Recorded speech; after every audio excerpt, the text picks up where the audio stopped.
Hi, hello, I'm Shella. Let's do another lesson today here in Zero Accounting Software. What we have to do is to upload a bank statement. Before we upload that, of course, we have files given by our client. So that files is normally naka-PDF siya. So we cannot upload or import files from PDF here in Zero, so it should be in CSV files. Actually, there are many ways or there are many converters to use sa online. Maraming available na mga converter na magagamit natin sa online. So you can search that one and find converters na magagamit mo. Okay? But as of now, we will do other way to how to make PDF files to CSV file. So let's say our client is already given us a PDF files. Then we are encoding it here in Google Sheets. We can also use Excel, and as of now, I am using Google Sheets. Let's say that our client has given us a credit card information through PDF. So let's say this information are from that PDF that our client given us. Okay, so let's say ito siya, and then in-encode ko na para wala nang maraming chika.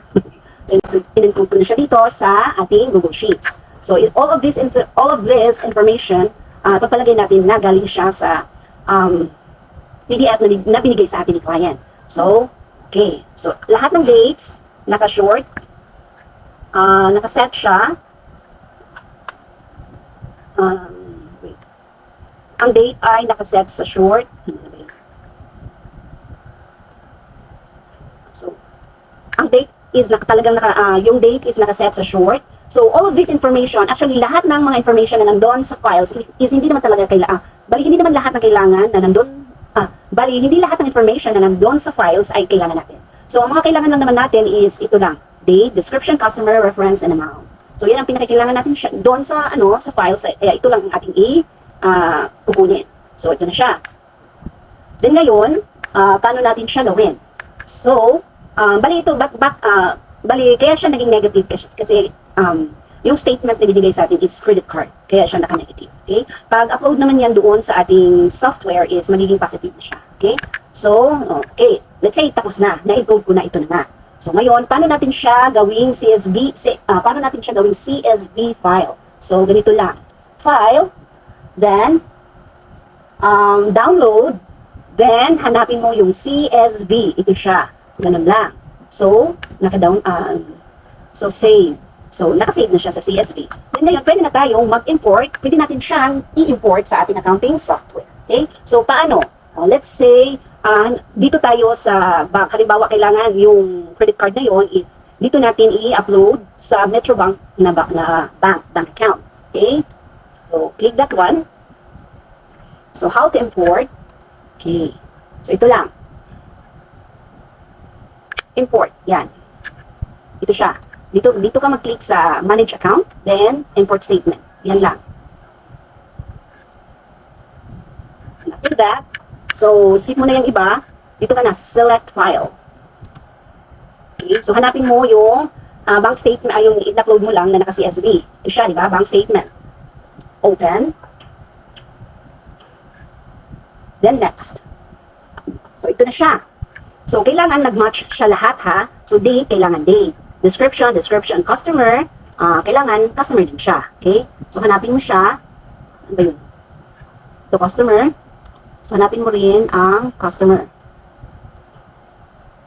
Bali, yung na-upload ko pala is customer. So, supposed to be payee pala siya.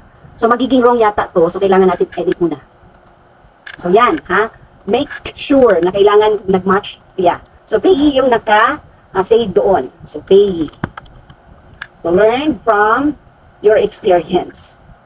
So, download, then CSV. Saan ba yun siya? Pwedeng click mo na lang yan. Then replace. Okay na. So, let's do it again. Erase mo na lang natin yan. Then, select files. And then yan. Wait. Bali, refresh na lang natin para iwas errors. Okay? So again, di ba ito yun? Metrobank, Australia. Then, manage account. Then, import the statement. Yan. Okay, so skip those, then select files, bank statement, Yan. Okay, then next. So, okay na. Okay, dito is date. So, kailangan date. Description. Kailangan mag-match siya lahat, ha? And then dito, reference. Hanapin natin ang reference. Payee, description. Amount.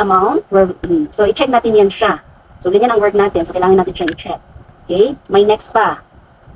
Amount, reference, payee, description, date. Okay na.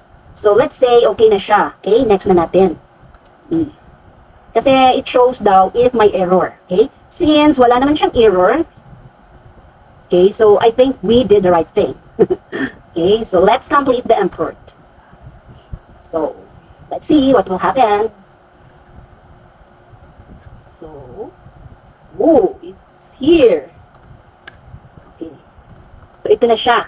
Ito na yung ginawa natin. Okay? So ito yung ginawa natin. So, we're done. So, tapos na yung pag-upload ng files, bank statement. So, ganun na pala ka-easy, no?